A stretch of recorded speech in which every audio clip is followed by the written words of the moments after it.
This podcast is dedicated to sharing the practice of meditation, the philosophy of Western Buddhism, and the refuge and love of our TBC Sangha. Offering solutions that are simple, practical, and true. We believe happiness and better health are available to all people and for all people. We are here each week to lend wisdom and support to all who are making or considering making this journey. This is On the Range.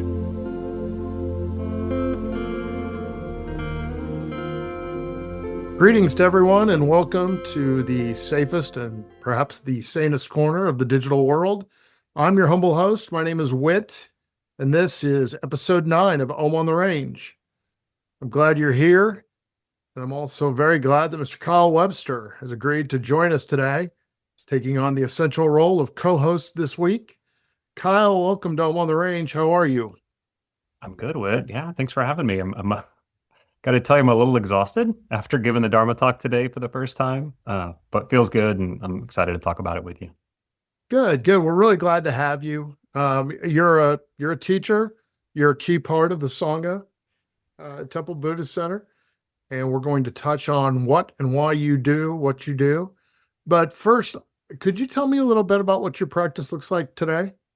Sure. So I sort of split it into maybe 2 or 3 separate aspect. So there's the first part I call the moment by moment practice. And that's sort of this process of applying the Eightfold Path in every moment of every day, right? Because there's so much we need to be mindful of in each moment. And in particular, kind of related to the talk today, it's making that choice to connect with my heart in each moment, just to pull a tiny bit of attention from my head down into the heart space. And I find that it really changes my interaction with each moment. So it's sort of moment by moment practice, and it's sort of continuous, right? That's the one that's maybe the hardest because you got to kind of stay on top of it. Then I've got my focused practice, more my seated practice. Right now I'm doing about, an hour and 15 minutes a day of that kind of practice, digging into, just samatha specifically. So concentration practice, trying to get to that single pointed attention. And is that, pardon me for interrupting, but is that in one session at that hour and 15 minutes? I do like to do it all at once. Okay. Yeah. And I'll sprinkle it in with other, if I get 10 or 15 minutes here or there, I might just sort of sit peacefully and kind of focus back on the breath. But I find that what's funny is it seems like the first probably 15 minutes are the hardest, and then it sort of progressively gets easier almost. And so back when I would stop at 15 minutes, I felt like I wasn't making any progress. So now it feels like it's rolling a little bit more quickly, kind of now that I've settled into that slightly longer duration. Right.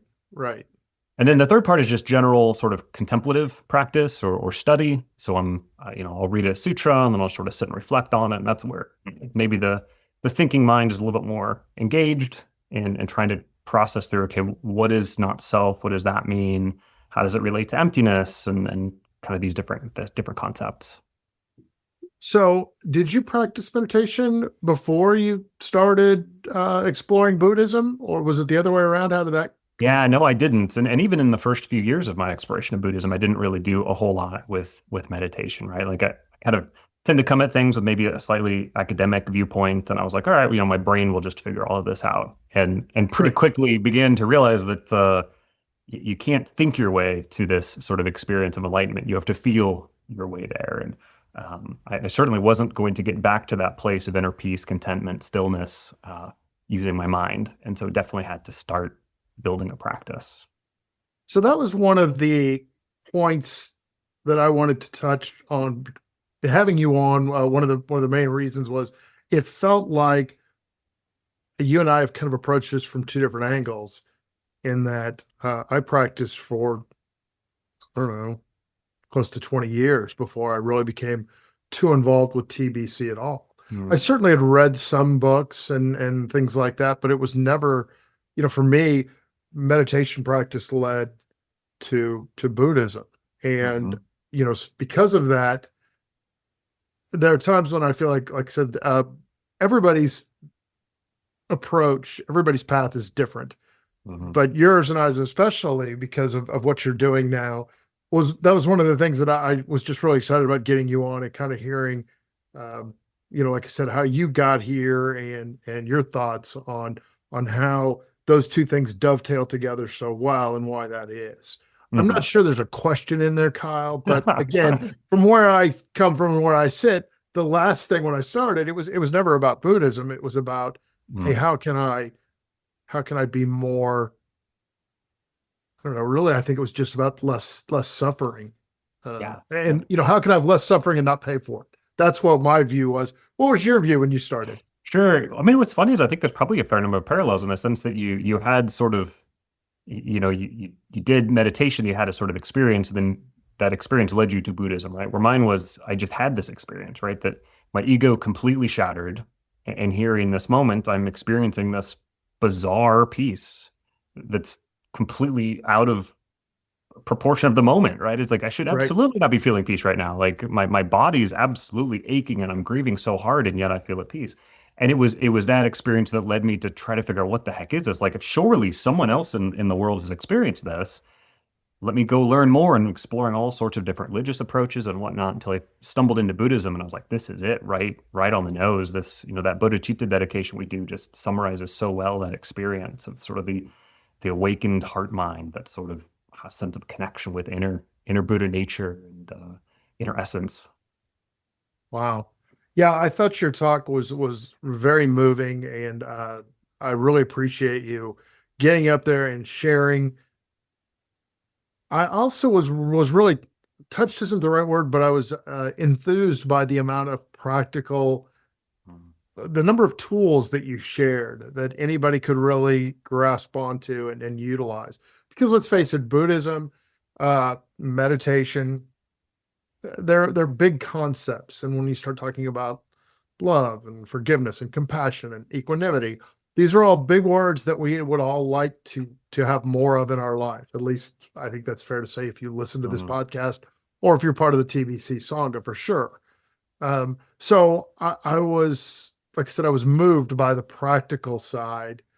I think that's so important if you're going to sit up there and teach, to make sure you hand out those bits of wisdom that can be applied by anyone right there in the Yeah, moment. and thank you for that. 'Cause I work honestly really hard to try to do that, and that's what I try to do with all of my classes, right? So basics of Buddhism isn't just here's the Four Noble Truths, the Eightfold Path. I really try to describe how does it all come together. You've got all these ideas; they're just all over the place, and we actually together we build out a map that describes how the three marks of existence lead to this normal experience, and how you got this path of liberation, how that generates wisdom, how that reduces craving and aversion, and the three poisons, and how, yeah, there's practical things we can do each day that make an impact. And these things that seem so just completely unrelated are actually deeply interrelated when we start to see the connections. Yeah, yeah. So I want to get a little bit farther into your talk in just a minute, but I just Mhm. had a general question. We like to discuss Western Buddhism here on Om on the Range. There's two reasons for that. One, it fits in really well with the name of the show, but also it was kind of a driving force behind getting this together. Um, so what is the difference between Western Buddhism and the more traditional schools of Buddhism in your mind or in your heart? Maybe is the way Sure, to say sure. it. Yeah, I mean, kind of what I've seen in my experience is Western Buddhism tends to be more secular in that it's sort of less religious, tends to approach it with more of a scientific kind of mindset. It doesn't rely on any sort of faith whatsoever. Right. The Buddha said, test what I say. Don't just believe it to be true, like a goldsmith would Yeah. test his gold, right? Um, I feel like that's very much a vibrant part of what we do in Western Buddhism. Um, and I think, I mean, maybe there's other folks that are listening that have experienced this as well, but I've got some degree of sort of maybe religious trauma in a sense of, right, like you grow up and you hear these things and how you're a sinner and you're going to hell and all these things, right? Where Buddhism approaches it, Western Buddhism at least approaches it from the sense of, well, we're inherently good, actually. That once we peel away the layers of the ego and the labels and the thinking and whatnot, what's revealed then are these Brahma Viharas, these four incredible qualities of the heart: equanimity and sympathetic joy and loving kindness and compassion and so forth. Um, so that's been my experience with Western Buddhism. The only thing I would add to that, and the part that I also find so exciting, is when you and I sit down and we discuss like this, or when any two people that are making this I always like to say making this journey, making this trip, Mhm. they immediately, because they're doing their very best to be authentic, they immediately start to generate this, power is the wrong word, but this excitement, I think is fair, or this Mhm. exchange of ideas that is honest and true. No one's trying to convince or convert or gain. There's no exchange of Mhm. power per se. And I find that so exciting about Western Buddhism in particular, because it's not bogged down, it's not tied, it's being created. It's another example also of when you come to TBC, for example, and listen to the service, you think you're hearing lines that are kind of throwaway, but then as you grow with the Sangha, you start to realize just how important they are. Mhm. And so one of them is, Western Buddhism is new and exciting. Yeah, at first you're like, oh, yeah, whatever. But as you sit there, as you start to see the power, and you start to feel that growth yourself. You start to realize, like, hey, I don't need a book or a list or a pope. No offense to the Catholics. I could have picked anybody Mhm. there, but you don't need a religious leader. A teacher is very handy, but really it's just the kindness and the wisdom. It's not the power. Mhm. So thoughts on that, on just that power, or that excitement that can be Yeah. generated? Yeah, I think what I experience is whenever I'm interacting with someone in the Sangha, um, these are maybe the only people that I routinely interact with where there is just no ego involved. Yeah. Right. And I think you said it sort of well, like there's just no agenda. Nobody's trying to convince anybody. It's just, I see you without judgment. I'll allow you to be however you are. And I'm just here with you holding space. And you just really connect at a heart level. And I feel like that heart connection, there's almost this sort of like resonance or like feedback loop that generates that it sort of grows, it sort of swells. And so when you really get into it, it can feel extremely powerful. Right, right. I think with the Sangha, you start to go from being your it's refuge for you when you come. That's certainly Mhm. true. But you also go from being protected by it to being part of the protection, or the Mhm. comfort. Those are all the wrong words, but I think you become, instead of being supported by it, you become part of the support network.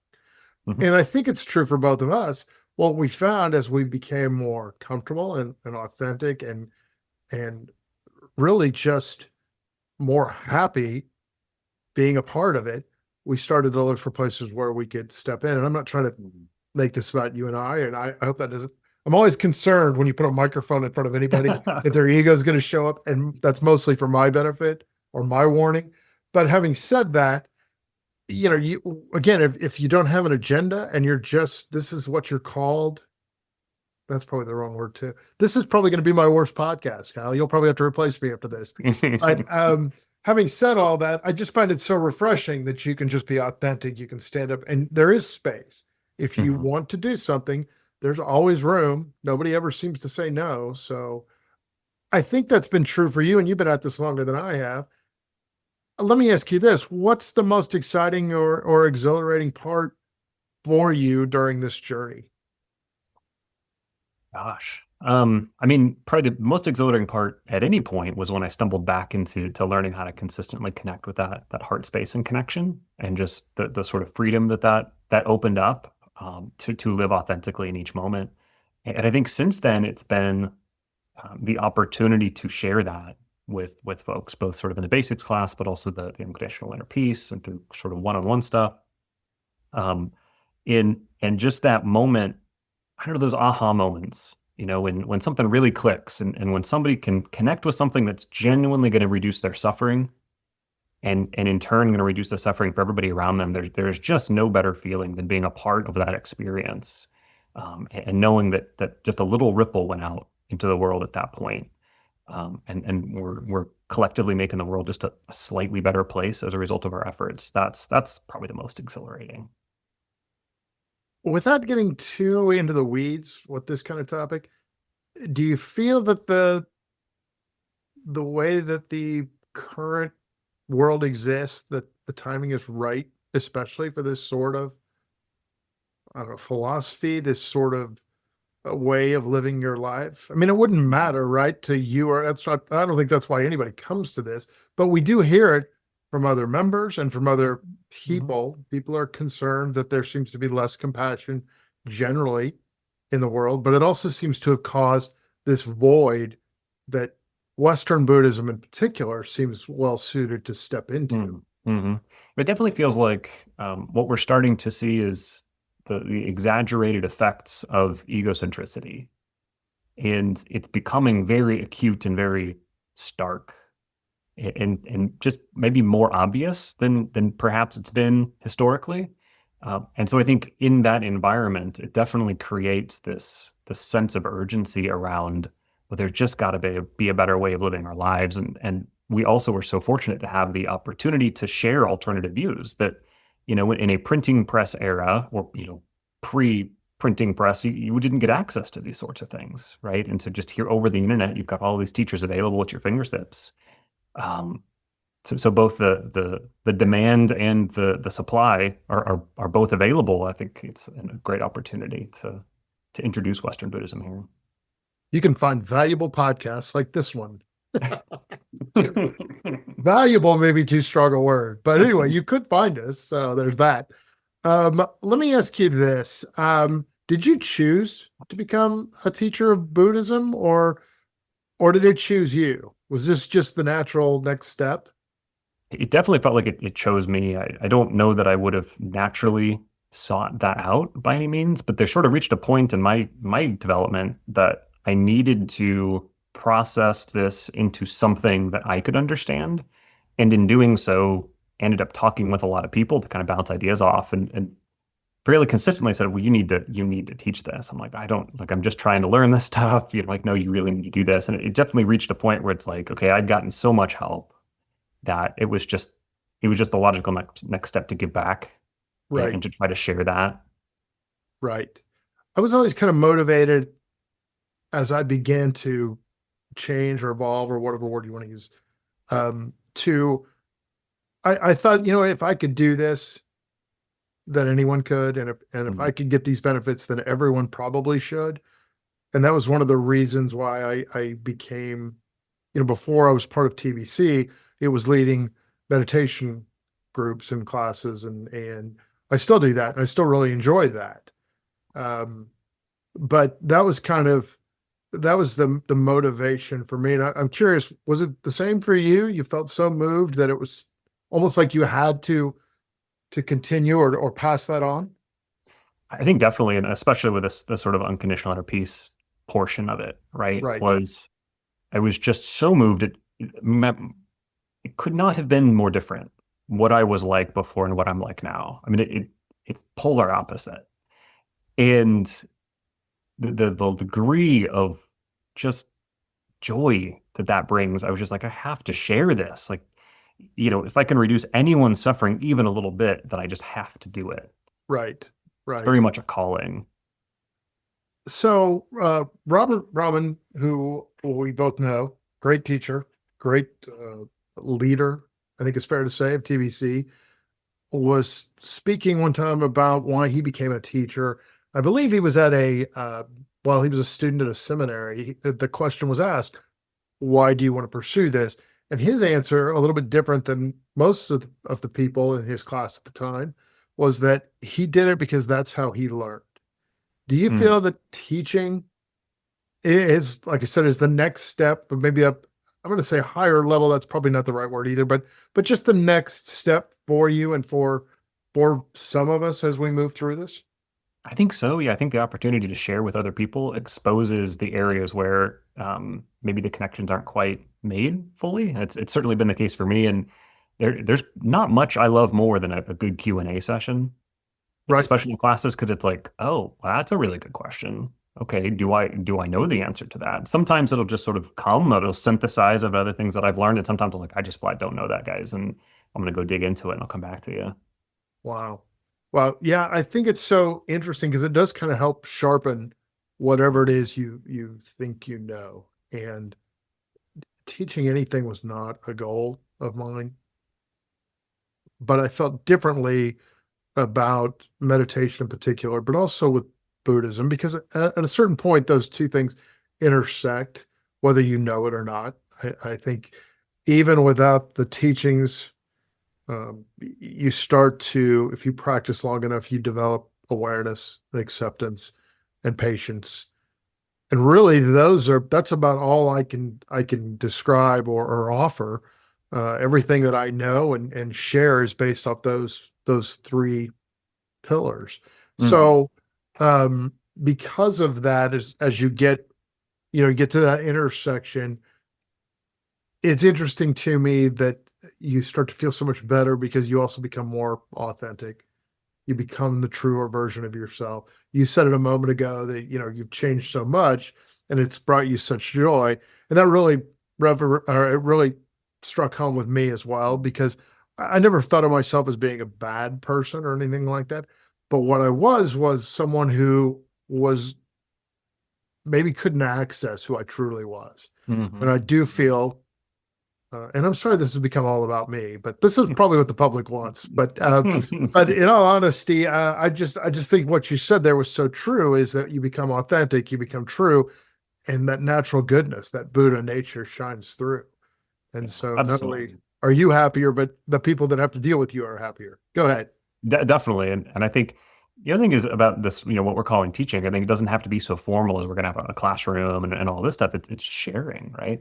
I mean, it's talk with your friend about it. Hey, they're going through something. Okay, well, I've done this with some meditation. You maybe sit with me, connect with your heart, things like that. I think anytime we can be in a discussion with others and try to share what it is that we're learning, that's a moment to solidify the things that we have learned and really see where they've stuck or where they haven't. So what is the most powerful aspect of the Sangha for you?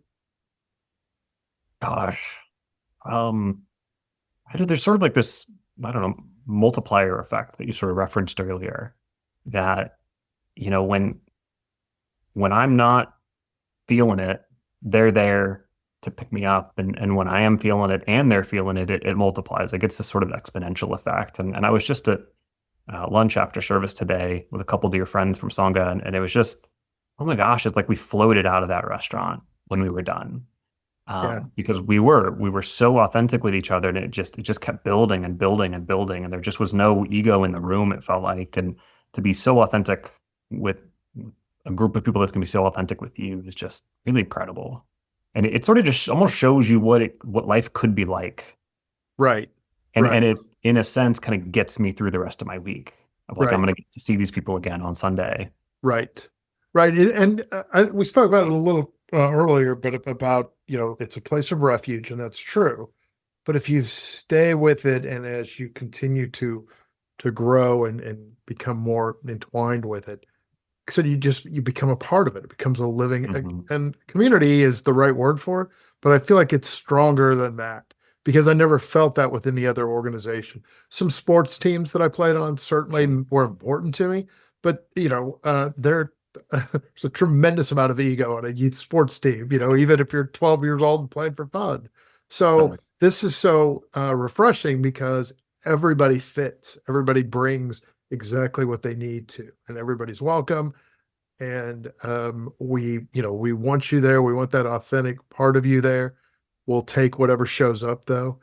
Mhm. So I think you're absolutely right. That multiplier effect is so interesting. um, was it different today? You gave the Dharma talk.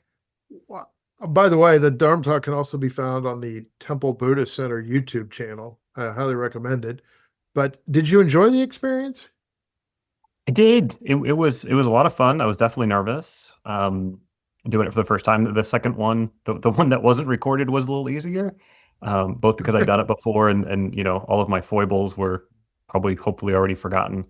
But yeah, it was a really cool experience, and to be trusted by the Sangha with their time and with their attention was just a really precious gift, and I hope that it was helpful for at least somebody that listened. Well, I can tell you that it was, like I said, it was a tremendous combination of you being honest and sharing, and that was amazing.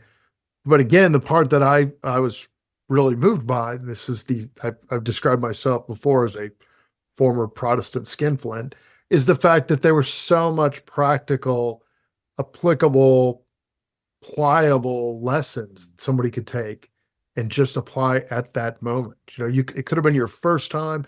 You could have not known anything at all about Buddhism or Kyle or TBC and still gained so much from the talk. And that really speaks to certainly your abilities, but also just how true you are to yourself and also to the Sangha and to what we're trying to do. So I'm guessing that's the way it felt. It is. Yeah, yeah, absolutely. And it was so amazing that people come up afterwards and share just how moved they were by certain bits and pieces. And it seems like everybody connects to different things, right? It all depends on where we are in our journey. But to have had the opportunity to share that felt really incredible. So any feeling or any idea when you will speak again? I think that's up to you guys and Victor probably. I've already got my next one I think teed up what I want to talk about. There's a sutra that I really love. It's the shortest sort of talk that the Buddha gave that led to someone's enlightenment. And I want to share that talk and kind of break it down a little bit. But it'll depend on when I can get Victor to get me back on the schedule. Well, it's exciting. I think, we're blessed with really great teachers. Majority of the time, that's Robert or Victor giving the talk. But again, I think it's really great that there's an opportunity here for guests are always welcome. And I know a lot of people are motivated and moved to share, but I do think it's a different level. Like, so when you can get up there and give that kind of practical knowledge so freely. And so I could tell also that was a general feeling that the Sangha got as well. So I just think that's great. I think it's great for you and it's great for us, frankly. Do you want to take a minute and give us kind of a rundown of what you're offering right now and what you're doing in terms of teaching at the Sangha? Sure. Yeah, absolutely. So twice a year we do the basics of Buddhism class. So we're actually, I think, 4 weeks in to that right now. It's a 7-week class. We meet for an hour and a half a week. And that's where we dig into all of these things, all the different numbered lists, all the core concepts, the 3 poisons, the 3 marks of existence, 4 noble truths, on and on and on, right? And how do those all fit together? And how does that lead to a reduction in suffering? So that's one thing I do twice a year. We also then sort of follow that up with another class called Unconditional Inner Peace. And that's what the talk today was pulled from, was some of the core concepts of that class. That one's really fun, for me at least. We get together for a Saturday, and we'll be together like, 8:30 to 3, something like that, in person. And we will do 6 different exercises. So what we did today were sort of 2 samples. We'll do 6 of those. And there's a lot of question prompts, similar to what I share, a lot of journaling, a lot of sharing, a lot of discussion. And to this group of only 12 people that we're allowing into the room, we'll have just incredible vulnerability with each other, incredible depth, build some amazing friendships and relationships, and come away from that day with this really deep sense of connection with our heart. And then for the next 6 weeks, we've got a Zoom class every week. And it's sort of semi-optional in that what we're trying to do is live from that heart place and see how we're doing, right? So where are we facing challenges? What's going on? Hey, I'm doing this, I'm not feeling that, right? So that I can help and I can share my experience, but other people could share theirs as well. And as a group, we help everyone get to the place where after, roughly 45 days at that point, we've built a habit around showing up in each moment connected with our hearts. And then the third thing that I do is I do one-on-one sort of guidance with folks in the community. So if anybody is interested in deepening their meditation practice or even just setting up a meditation practice, talking about what comes up during it, but also just generally moving along the Buddhist path, right? What are we experiencing in life? What's coming up for us? Challenging people in our lives, or applying Buddhist concepts, or anything where somebody just wants to get deeper and apply more of this stuff. I just absolutely adore spending time one-on-one with folks and working through that. So a couple of things that jumped out while you were speaking. We talked a little bit about Western Buddhism, and I think we both built on the idea that there was a dynamic at work here that was alive. The dynamic's the right word, in that things are happening. I always like to say that if you want holiness and sacredness, at least my understanding with Buddhism, you have to bring that. You can certainly appreciate the wisdom of the teachings. But if you really want to understand them, you have to practice. You have to be part of this. You can't. It's not a spectator sport. Right. And so Right. when you mentioned follow up, it really clicked for me that may be the biggest difference between this spiritual practice and other religions, or even other, I don't care what you call them, either philosophies, whatever the word might be, because we have actionable items.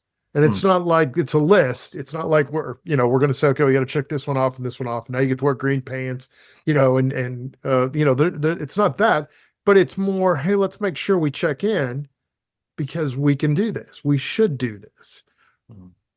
Is that fair in terms of a long summary? There is such a thing? I think so. Yeah, but I think just the practicality of what the Buddha gave us is so actionable and so tangible that we can say, okay, well, here's the Eightfold Path. Are we living wise speech right now?